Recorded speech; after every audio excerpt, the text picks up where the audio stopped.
Assalamualaikum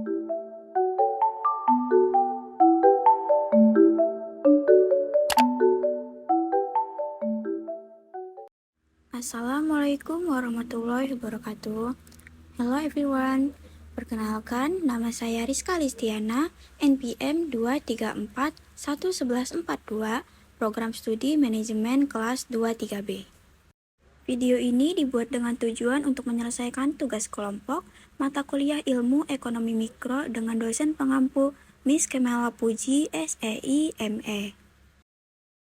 Jadi, di video kali ini, saya akan membahas materi tentang rancangan sistem pajak. Kalian tahu nggak sih, rancangan sistem pajak itu apa? Nah, maka dari itu, saya akan menjabarkan tentang rancangan sistem pajak kepada kalian semua. Jadi, rancangan sistem pajak adalah suatu rencana atau kerangka kerja yang mendefinisikan aturan, struktur, dan prinsip-prinsip yang akan digunakan dalam mengenakan dan mengelola pajak di suatu negara atau yurisdiksi tertentu. Rancangan sistem pajak mencakup berbagai aspek seperti jenis-jenis pajak yang akan dikenakan, tarif pajak, metode pengumpulan pajak, serta ketentuan-ketentuan perpajakan yang memengaruhi warga negara dan entitas bisnis. Lalu, di sini ada sejarah perkembangan sistem pajak. Sejarah perkembangan sistem pajak sangat panjang dan bervariasi di berbagai negara. Berikut adalah gambaran umum perkembangan sistem pajak. Yang pertama ada pajak di zaman kuno. Pajak telah ada sejak zaman kuno, di mana pemerintah mengenakan pajak untuk mendukung pengeluaran publik. Contohnya adalah pajak tanah dan harta benda di Mesir kuno dan pajak penghasilan di Roma kuno. Yang kedua, abad pertengahan. Selama abad pertengahan, berbagai jenis pajak diterapkan, termasuk pajak tanah, pajak kepemilikan, dan pajak perdagangan. Pajak digunakan untuk mendukung perang salib dan proyek-proyek gereja. Ketiga, pajak di abad modern. Pada abad ke-18 dan 19, sistem pajak modern mulai berkembang di banyak negara. Pajak penghasilan dan pajak konsumsi diperkenalkan, dan sistem pajak yang lebih terstruktur mulai muncul. Keempat, perkembangan pajak penghasilan. Pajak penghasilan menjadi semakin penting pada abad ke-20. Di Amerika Serikat, pajak penghasilan federal pertama kali diperkenalkan pada tahun 1913 dengan adopsi amandemen ke-16 Konstitusi Amerika Serikat. Kelima, revolusi industri.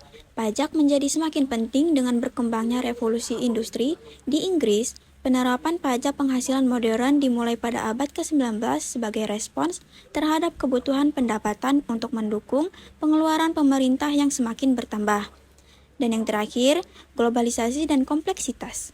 Dalam era globalisasi, sistem pajak menjadi semakin kompleks dengan adanya perdagangan lintas negara, perpindahan perusahaan, dan perkembangan teknologi.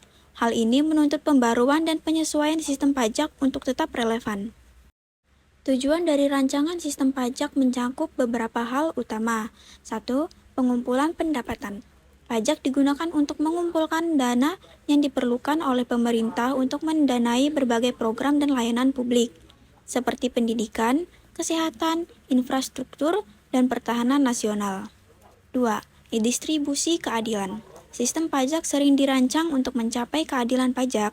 Ini dapat mencakup pengetakan tarif pajak yang lebih tinggi pada individu atau perusahaan dengan pendapatan lebih tinggi, sehingga meminimalkan kesenjangan ekonomi. 3. Pengaturan ekonomi.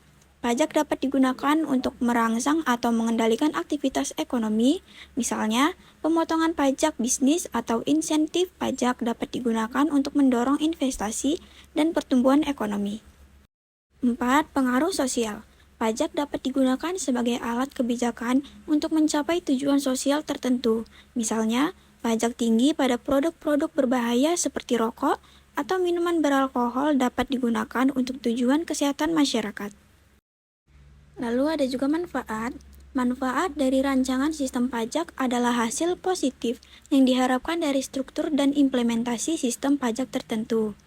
Manfaat ini mencakup berbagai hal, seperti peningkatan pendapatan negara, pengendalian inflasi, pemerataan kekayaan, insentif untuk investasi, dukungan kebijakan publik, transparansi, dan penyederhanaan. Definisi manfaat rancangan sistem pajak ini adalah hasil yang diharapkan dari adopsi dan pelaksanaan sistem pajak tertentu dalam konteks tujuan ekonomi dan sosial yang ditetapkan oleh pemerintah.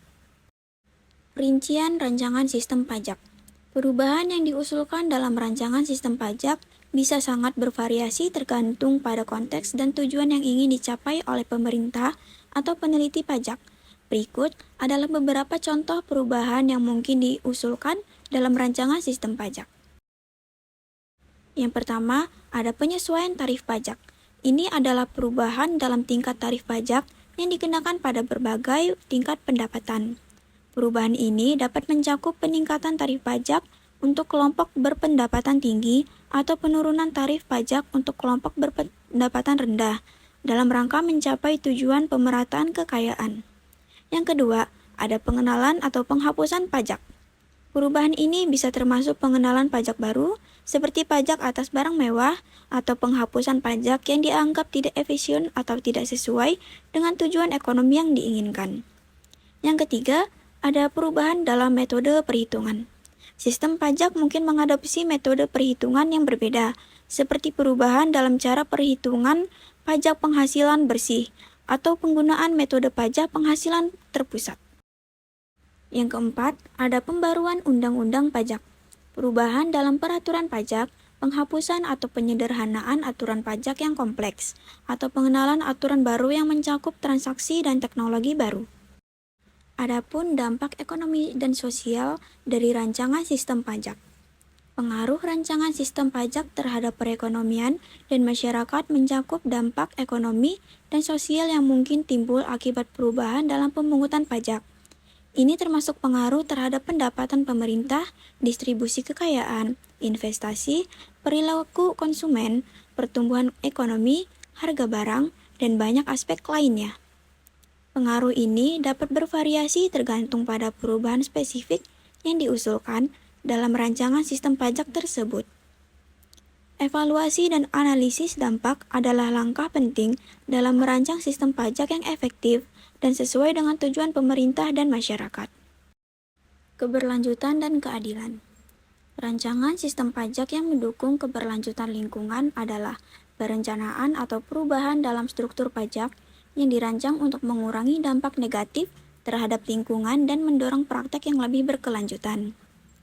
Rancangan sistem pajak yang mendukung keberlanjutan lingkungan bertujuan untuk mengurangi dampak negatif terhadap lingkungan, mengendalikan perubahan iklim, dan mempromosikan praktek yang lebih berkelanjutan dalam perekonomian. Dengan memberikan insentif kebijakan pajak yang tepat, sistem ini dapat berkontribusi pada pelestarian alam dan lingkungan bagi generasi mendatang. Sekian presentasi dari saya. Mohon maaf bila ada kesalahan dalam pengucapan kata.